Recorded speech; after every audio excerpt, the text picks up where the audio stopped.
لک الحمد یا اللہ الصلاۃ والسلام علیک یا رسول اللہ اما بعد۔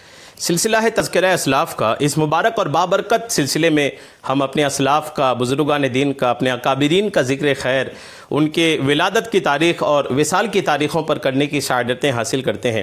بلا شبہ اکابرین کے ذکر میں ہمارے لیے بہت کچھ سیکھنے کا ہوتا ہے، اور اکابرین کی زندگیوں میں ہمارے لیے، ان کی سیرت میں ہمارے لیے اخروی طور پر زندگی جینے کا بہت سارا سبق ملتا ہے۔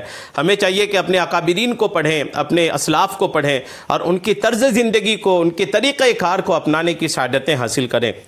آج 9 ذی الحجہ کو جس مبارک ہستی کا ذکر خیر ہم کرنے جا رہے ہیں، وہ استاذ العلماء حضرت علامہ و مولانا مفتی محمد لطف اللہ علی گڑھی رحمۃ اللہ تعالی علیہ کی مبارک ذات ہے۔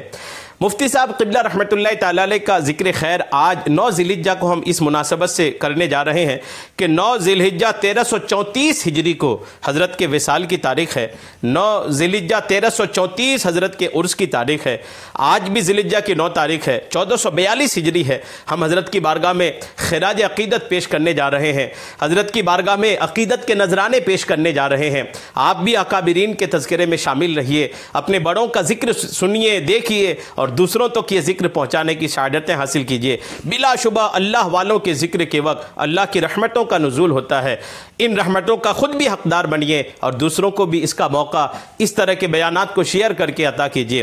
حضرت کا ذکر خیر کرنے کی ہم لوگ سعادتیں حاصل کرتے ہیں۔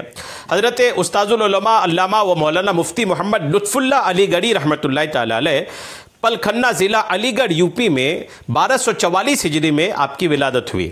والد کا نام اسد اللہ ابن فیض اللہ ہے۔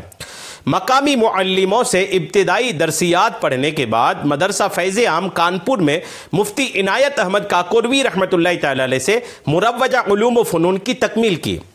فراغت کے بعد مدرسہ فیض عام کانپور اور مدرسہ جامعہ مسجد علی گڑھ میں تدریس کے فرائض انجام دینے کے بعد والی ریاست حیدرآباد کی دعوت پر حیدرآباد گئے، اور وہاں دارالعلوم کے صدر المدرسین اور پھر مفتی عدالت کے عہدے پر آپ کی تقرری ہوئی۔ مولانا شاہ احمد حسن کانپوری، نواب حبیب الرحمن خان شیروانی وغیرہ آپ کے تلامذہ میں سے ہیں۔ مروجہ علوم و فنون میں مہارت ہی کی بنا پر کثیر علماء نے آپ سے استفادہ کیا اور استاذ العلماء کے لقب سے مشہور ہوئے۔ کانپور میں قیام کے دوران غیر مقلد عالم اسماعیل علی گڑھی سے تحریری طور پر آپ کا مناظرہ ہوا۔ آپ کے تعلق سے کچھ اور باتیں بھی سنیں کہ والد نے چراغم مادہ تاریخ آپ کی کہا۔ حضرت شاہ جمال علی گڑھی سے نسلی مولانا عنایت وابستہ ہے۔ ابتدائی درسیات مقامی معلموں سے پڑھی۔ کانپور مدرسہ فیض عام میں مولانا عنایت احمد سے الحمدللہ تکمیل علوم کی۔ 1278 میں استاد نے ان کو مدرسہ کا مدرس دوم مقرر کیا الحمدللہ، اور ان کی خود حج کی نیت سے جاتے ہوئے جدہ کے قریب غری کے بحر رحمت ہوئے۔ مفتی صاحب نے 7 برس تک مدرسہ فیض عام میں درس دیا۔ اسی سن میں مدرسہ جامعہ مسجد علی گڑھ میں بحیثیت مدرس اول آپ کی تقرری ہوئی۔ فارغین کی پہلی جماعت میں حضرت استاذ زمن مولانا شاہ احمد حسن کانپوری جیسے اکابر عالم تھے۔ غیر مقلد مولوی اسماعیل علی گڑھی سے تحریری مناظرہ کیا۔ 1312 ہجری میں والی ریاست حیدرآباد کی دعوت پر آپ وہاں بھی تشریف لے گئے۔ آپ کے تعلق سے تذکرہ محدث سورتی رحمۃ اللہ تعالی علیہ کے نام پر ایک کتاب ہے، جس میں محدث سورتی رحمۃ اللہ تعالی علیہ کی الحمدللہ تذکرہ ہے۔ چونکہ حضرت استاذ العلماء علامہ مفتی لطف اللہ علی گڑھی رحمۃ اللہ تعالی علیہ جو ہیں، یہ محدث سورتی کے استاذ میں آتے ہیں۔ محدث سورتی نے ان کے پاس علم حاصل کیا ہے۔ غور کیجئے، محدث سورتی کے استاذ ہوں تو ان کی عظمت و شان کا کیا عالم ہوگا۔ تو تذکرہ محدث سورتی نامی کتاب سے میں حضرت کا کچھ ذکر آپ کو پہنچانے کی سعادتیں حاصل کرتا ہوں۔ حضرت علامہ مفتی لطف اللہ علی گڑھی ولد شیخ اسد اللہ 1244 ہجری مطابق 1828 ہجری میں موضع پلکھنے میں پیدا ہوئے۔ ابتدائی فارسی کتابیں میاجی موہن لال اور مولوی محمد عظیم اللہ سے پڑھیں، نیز مولوی حفیظ اللہ خان سے خطاطی تحریر سیکھی۔ اپنے خسر مولوی رونق علی سے فارسی کی چند کتابیں پڑھی، اور 15 برس کی عمر میں علی گڑھ کے مفتی اور منصف مفتی عنایت احمد کاکوروی کی خدمت میں حاضر ہوئے۔ کچھ عرصے بعد مفتی عنایت احمد کا تبادلہ بحیثیت صدر امین علی گڑھ سے بریلی ہو گیا، چنانچہ مولوی لطف اللہ نے بھی بریلی کا سفر اختیار کیا اور جملہ کتب درسیہ کی تحصیل سے فراغت حاصل کی۔ مفتی عنایت احمد نے شاگرد کی لیاقت و صلاحیت سے متاثر ہو کر مولانا لطف اللہ کو اپنے ہی اجلاس کا سرشتہ دار مقرر کیا، یعنی آپ کو اپنے ہی اجلاس کا صدر مقرر کیا۔ لیکن 1857 عیسوی کی تحریک آزادی میں مفتی عنایت احمد کاکوروی رحمۃ اللہ تعالی علیہ گرفتار کر لیے گئے اور مولانا لطف اللہ علی گڑھی بریلی کی سکونت چھوڑ کر کے دوبارہ علی گڑھ آ گئے، جہاں آپ نے درس و تدریس کا سلسلہ شروع کر دیا، اور یہ سلسلہ 1277 عیسوی میں مفتی عنایت احمد کی رہائی تک جاری رہا۔ مفتی عنایت احمد صاحب قبلہ رحمۃ اللہ تعالی علیہ نے رہائی پا کر اپنے مدرسہ فیض عام میں مولانا لطف اللہ کو نائب مدرس مقرر کیا، اور 1279 میں مفتی عنایت احمد کے غریق و شہید ہونے کے بعد آپ اسی مدرسہ کے صدر مدرس اول مقرر ہوئے اور تقریباً 7 سال تک اس حیثیت میں درس و تدریس کا فریضہ انجام دیتے رہے۔ 1285 ہجری میں آپ کانپور کی سکونت ترک کر کے علی گڑھ لوٹ آئے اور یہاں درس و تدریس کا آغاز کیا۔ یہ بافیض درس 1285 ہجری سے 1312 ہجری تک سلسلہ جاری رہا۔ اس دوران پورے بر صغیر میں تقلید و عدم تقلید کی بحث جاری تھی، مباحث پر مبنی رسالے اور فتوے جاری کیے جا رہے تھے۔ علامہ لطف اللہ علی گڑھی غالی حنفی تھے اور تقلید ائمہ اربعہ کو ملت مسلمہ کے لیے ضروری سمجھتے تھے۔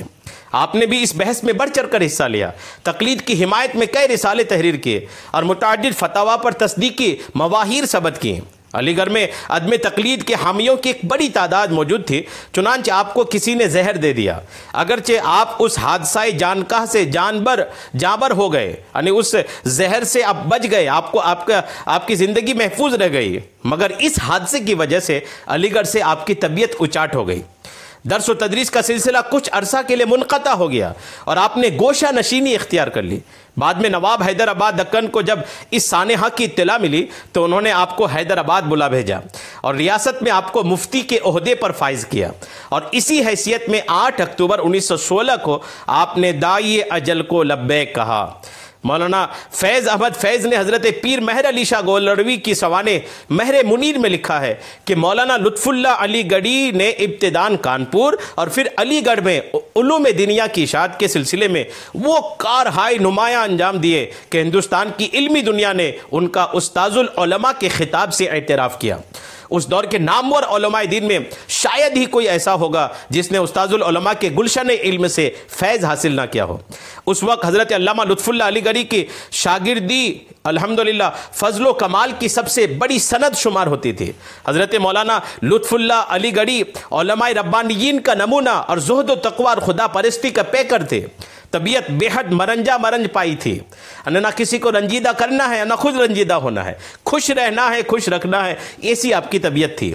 علماء ہم عصر کے ساتھ بعض فروعی مسائل میں اختلاف ہونے کے باوجود آپ نے ان کے خلاف کبھی تعصب اور تشدد کا اظہار نہیں فرمایا۔ یہ آپ کی طبیعت میں یہ بات تھی۔ فروعی مسائل میں اختلافات یہ ہر دور میں رہا ہے، صحابہ کرام کے دور میں بھی فروعی مسائل میں اختلاف رہا، صحابہ کے بعد تابعین تبع تابعین ہر دور میں فروعی مسائل میں آپس میں اختلافات رہے، لیکن الحمدللہ اہل حق جو ہوتے ہیں وہ فروعی مسائل کے اختلافات میں شدت نہیں برستے، تعصب اختیار نہیں کرتے، غلط بیان بازی نہیں کرتے اور ذاتیات پر ان کی زبان نہیں پہنچتی ہے۔ اہل حق کا یہ معمول ہے، چونکہ فروعی مسائل میں اختلاف کے تعلق سے ہی آقا کریم نے فرمایا کہ اختلاف و امتی رحمت، میری امت کا اختلاف رحمت ہے۔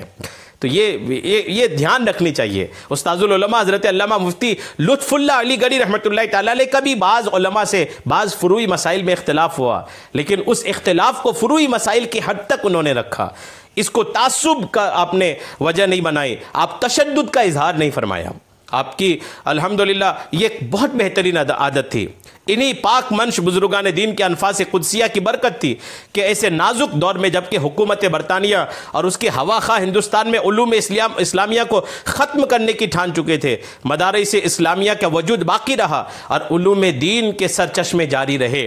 ان میں ایک بڑی کوشش جو تھی وہ استاذ العلماء حضرت علامہ لطف اللہ علی گڑھی رحمۃ اللہ تعالیٰ علیہ کی بھی ہے۔ آج 9 ذی الحجہ حضرت کے عرس کی تاریخ ہے، 1442 ہجری ہے۔ کوشش کیجئے کہ حضرت کی بارگاہ میں ایصال ثواب کی شکل میں کچھ نہ کچھ خراج عقیدت پیش کریں. کچھ بھی پڑھ لیں, 3 بار سورہ اخلاص پڑھ لیں, سورہ فاتحہ پڑھ لیں, یعنی جو آپ کو بنتا ہو اس کو پڑھ کر کے حضرت کی بارگاہ میں ایصال ثواب کے تحفے پیش کریں. ہمارے لیے انہوں نے بہت قربانیاں دی, ہمیں بھی چاہیے کہ ہم ان کو یاد کریں اور ان کی بارگاہ میں ایصال ثواب کے کچھ عقیدت کے نذرانے پیش کریں. اللہ تبارک و تعالی حضرت کی مزار پر خوب رحمتوں کا نزول عطا فرمائے, برکتوں کا نزول فرمائے اور ان کا صدقہ ہم سب کو عطا فرمائے. آمین بجاہ النبی الامین صلی اللہ تعالی علیہ وسلم.